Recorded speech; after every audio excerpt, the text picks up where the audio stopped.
নমস্কার বন্ধুগণ, আমি জগন্নাথ অনলাইন এডুকেশন চ্যানেলে আপনাদের সকলকে সুস্বাগতম।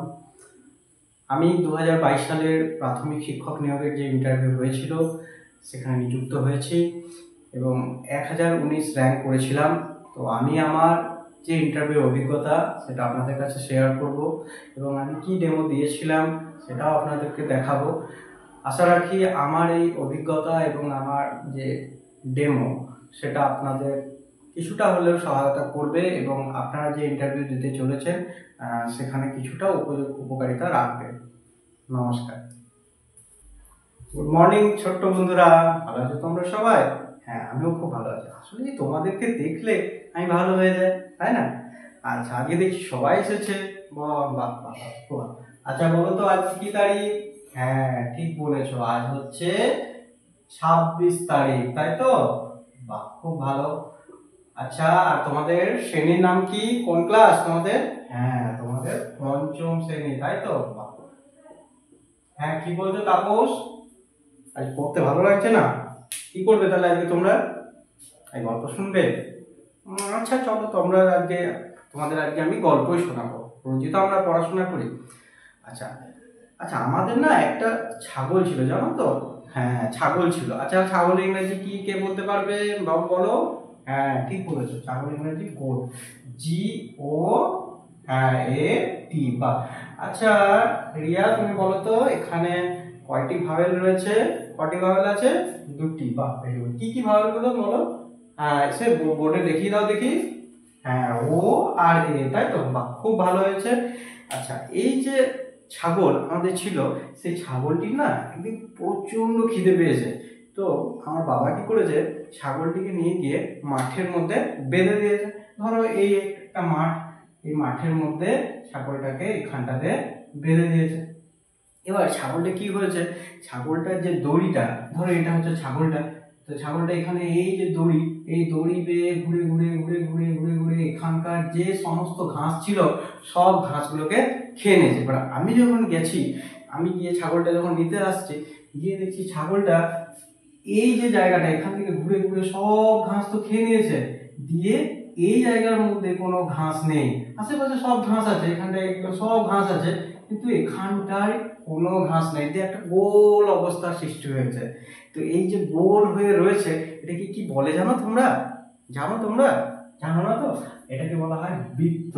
তো আজকে আমরা এই বৃত্ত সম্পর্কে জানবো। এই যে গোলাকার অবস্থা, এটাকে কি বলা হয়? বৃত্ত। হ্যাঁ, আচ্ছা বলো তো এটা কিসের মতো দেখতে অনেকটা? বলো, কে বলতে পারবে? হ্যাঁ, ভেরি গুড। এটা অনেকটা তোমাদের ওই সাইকেলের চাকার মতো দেখতে না অনেকটা? হ্যাঁ ঠিক, সাইকেলের চাকা, বা এই যে তোমরা মেয়েরা যখন চুড়ি পরো তার মতো অনেকটা না দেখতে? হ্যাঁ হ্যাঁ, ঠিক বলেছো। তো এই যে সাইকেলের চাকার মতো গোলাকার বা বৃত্তাকার যে জিনিসটা সৃষ্টি হলো, এটাকে বলা হচ্ছে বৃত্ত। কি বলা হয়? বৃত্ত। এটাকে আমরা অঙ্কের পরিভাষায় কি বলবো? বৃত্ত। বা তো এই যে বৃত্ত, এই বৃত্তের কিন্তু আবার অনেকগুলো জিনিস আছে, জানো তো? বৃত্তের রয়েছে কেন্দ্র। কেন্দ্র কাকে বলে? যেমন ধরো আমি এই ছাগলটাকে, এই তো একটা মাঝখানে এক জায়গায় তো খুঁটিটা করেছিলাম নাকি?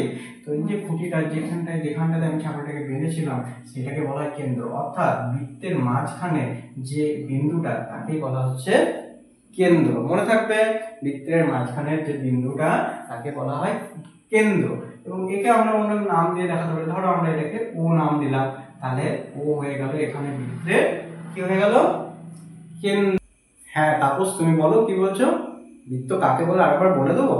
আচ্ছা, তুমি খাতা বার করো, তোমরা তোমার খাতা বার করে লিখে নাও যে হ্যাঁ, একটা বিন্দুর সাপেক্ষে আর একটা বিন্দু, দেখো আমি দেখিয়ে দিচ্ছি, দেখো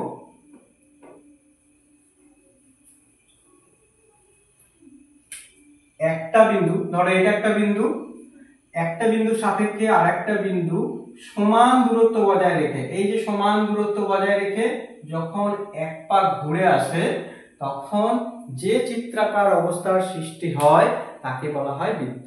একটা বিন্দুর সাপেক্ষে আর একটা বিন্দু সমান দূরত্ব বজায় রেখে যখন এক পাক ঘুরে আসে তখন যে চিত্রাকার অবস্থার সৃষ্টি হয় তাকে বলা হয় বৃত্ত। তো এই যে বৃত্ত, এই বৃত্তের তো কেন্দ্র আমরা জানলাম আরো কিছু জিনিস রয়েছে, সেগুলো আমরা আজকে একটু দেখে নেব। কেমন? ধরো এই বৃত্তের এই প্রান্ত থেকে এই প্রান্ত আমরা জুড়ে দিলাম। এখানে যে অংশটি আমরা পাবো সেটাকে বলা হয় জ্যা। কি বলা হয়? জ্যা। ধরো এটার আমরা নাম দিয়ে দিলাম এ আর বি।